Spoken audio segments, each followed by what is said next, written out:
Hi friends, అందరికీ నమస్కారం. Welcome to employees updates. Delhi liquor స్కామ్లో ఢిల్లీ సీఎం అరవింద్ కేజ్రీవాల్ అరెస్ట్ అవ్వడంతో ఆయన రాజీనామా చేస్తారా? తదుపరి పరిణామాలు ఏంటో ఈ వీడియోలో తెలుసుకుందాం. సో ఫ్రెండ్స్, ఈ వీడియో కనుక మీకు నచ్చినట్లయితే లైక్ చేయండి, షేర్ చేయండి, అలాగే మన ఛానల్ సబ్స్క్రైబ్ చేసుకోండి.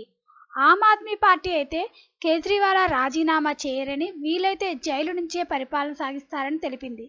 ఇప్పుడు కేజ్రీవాల్ కూడా అదే క్లారిటీ ఇచ్చారు. తన రాజీనామాపై వస్తున్న వార్తలపై స్పందిస్తూ తాను ఎట్టి పరిస్థితుల్లోనూ సీఎం పోస్టుకు రిజైన్ చేయనని తేల్చి చెప్పారు. అవసరమైతే జైలు నుంచి ప్రభుత్వాన్ని నడుపుతానని స్పష్టం చేశారు. రోజ్ అవెన్యూ కోర్టు 6 రోజులు రిమాండ్ విధించిన అనంతరం మీడియాతో మాట్లాడుతూ కేజ్రీవాల్ ఈ వ్యాఖ్యలు చేశారు. నేను ఢిల్లీ ముఖ్యమంత్రిగా రాజీనామా చేయను. అవసరమైతే జైలు నుంచే ప్రభుత్వం నడుపుతా. లోపలున్నా బయటున్నా ప్రభుత్వం అక్కడి నుంచే నడుస్తుందని చెప్పుకొచ్చారు.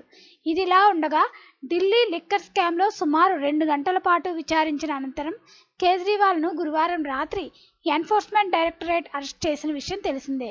శుక్రవారం ఈ కేసు విచారణ సుదీర్ఘంగా సాగింది. ఈ క్రమంలో ఈ కేసులో కేజ్రీవాల్ను ఈడీ కీలక కుట్రదారుడిగా పేర్కొంది. అంతేకాదు, ఢిల్లీ ఎక్సైజ్ పాలసీ 2021-22ని రూపొందించి అమలు చేసినందుకు గాను కేజ్రీవాల్ సౌత్ గ్రూప్ నుంచి అక్రమంగా కోట్ల రూపాయలు అందుకున్నారని ఆరోపించింది. ఈ కేసులో 10 రోజుల కస్టడీని కోరుతూ ఈడీ దరఖాస్తు చేసుకోగా 6 రోజుల కస్టడీకి కోర్టు మంజూరు చేసింది. మరోవైపు సిట్టింగ్ ముఖ్యమంత్రిని అరెస్ట్ చేయడం భారతదేశ చరిత్రలో ఇదే మొదటిసారని కేజ్రీవాల్ తరపు న్యాయవాది అభిషేక్ సింఘి పేర్కొన్నారు. అసలు కేజ్రీవాల్ను అరెస్ట్ చేయాల్సిన అవసరం లేదని కోర్టుకు తెలిపారు. సో ఫ్రెండ్స్, కేజ్రీవాల్ అయితే రాజీనామా చేయనని అయితే క్లారిటీ ఇచ్చారు. ఫ్రెండ్స్, దీనికి సంబంధించి ఎటువంటి అప్డేట్ వచ్చినా మన ఛానల్లో తెలియజేయడం జరుగుతుంది.